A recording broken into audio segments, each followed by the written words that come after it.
Quel genre de personne ne peut pas obtenir le repos de Dieu? Le repos de Dieu fait référence l'homme et Dieu, partageant ensemble la vie de Dieu. L'homme recevant de Dieu ce qui vient de Dieu. La vie éternelle, l'esprit de l'homme n'étant plus pigue par le pchi, ni enchant par le péchage. La vie de l'homme vivant pour toujours. Cesse cela jouir du repos de Dieu. Alors ne pas obtenir le repos de Dieu pour quelqu'un signifie que cette personne ne revoit pas la vie qui vient de Dieu, et que l'esprit de l'homme est jet dans le tang de feu et de soufre. Ces personnes n'obtiendront pas le repos de Dieu. Voyons. Quel genre de personne ne peut pas obtenir le repos de Dieu? Qui donc peut gouverner le repos de l'homme?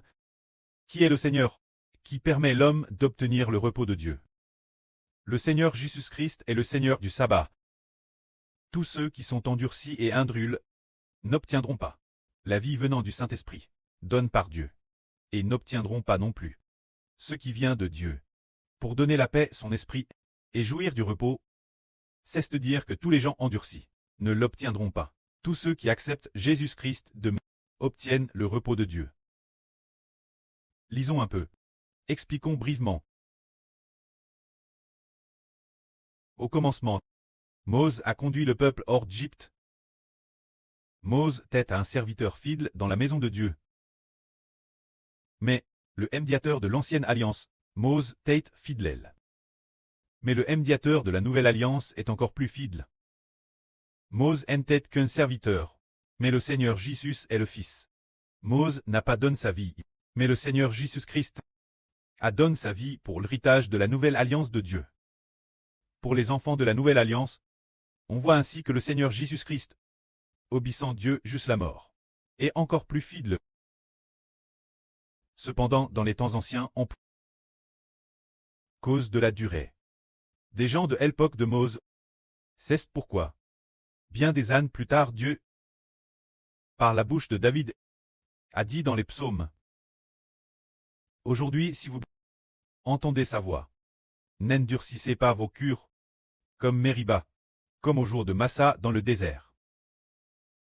Ô vos presses, mon temps éprouva, bien qu'ils eussent vu mes œuvres. Pendant 40 ans, j'ai pris cette génération en dégoût. Et j'ai dit: c'est un peuple dont le cœur est égaré. Ils ne connaissent pas mes voies. Aussi je jurai dans ma colère: ils n'entreront pas dans mon repos. C'est dire ce groupe de personnes que Moïse a fait sortir d'Égypte. Le salut de Jésus-Christ n'était pas encore venu. Que Dieu s'est mis en colère et a dit qu'il ne leur accorderait pas la rédemption, disant avec colère qu'il ne les laisserait pas jouir du repos de Dieu. C'est parce que leur cœur était endurci. Endurci. Et qu'ils ne croyaient pas en quoi? Ils ne croyaient pas en Moïse. Parce qu'ils s'endurcissaient et ne croyaient pas en Moïse. Dieu s'est mis en colère et ne les a pas laissés jouir du repos. Si cette époque, si nous nous endurcissons et ne croyons pas au Seigneur Jésus-Christ et au Fils du Seigneur, alors Dieu sera certainement en colère et ne les laissera pas entrer dans son repos. Nous comprenons que Moïse n'était qu'un serviteur. Car les anciens Israélites, ceux qui sont sortis d'Égypte, n'ont pas cru en Moïse, ils se sont donc endurcis dans l'incrédulité, et n'ont pas voulu aller au pays de Canaan. Dieu a alors juré dans sa colère de les faire mourir dans le désert. Et, des siècles plus tard, il a juré dans sa colère: cette nation ne pourra jamais entrer dans le repos de Dieu. Ils iront plus tard dans le tang de feu et de soufre. C'est dire que les gens que Moïse a conduits, ceux qui sont sortis d'Égypte, seront jetés plus tard dans le tang de feu et de soufre. Pour quelle raison? Parce qu'ils se sont endurcis. Ils n'ont pas cru en Moïse, pourtant ils ont été détruits par Dieu. Et seront jetés dans le tang de feu et de soufre. Mais aujourd'hui, le Seigneur Jésus-Christ n'est pas Moïse. Moïse n'était que celui qui transmettait la loi. Les gens, cause de leur incrédulité, sont jetés dans le tang de feu et de soufre. Mais le Seigneur Jésus-Christ est le Fils, le Fils de Dieu. Celui qui a été crucifié, Jésus, qui est devenu le salut de l'humanité. Si quelqu'un ne croit pas en Jésus, El Pétre au Hébreu dit en vrai qu'il sera certainement maudit. Certainement jet dans le tang de feu et de soufre, et qu'il priera certainement, car si les gens n'ont pas cru en Moïse, lui on résiste, et ont pourtant provoqué la colère de Dieu, privent de son repos, et seront l'avenir, jets dans Hultang de feu et de soufre, combien plus en sera-t-il de ceux qui ne croient pas au Fils de Dieu le Créateur.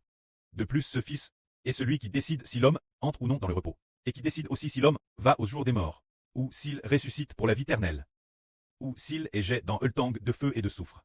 Tout cela est sous le contrôle de la main du Seigneur Jésus.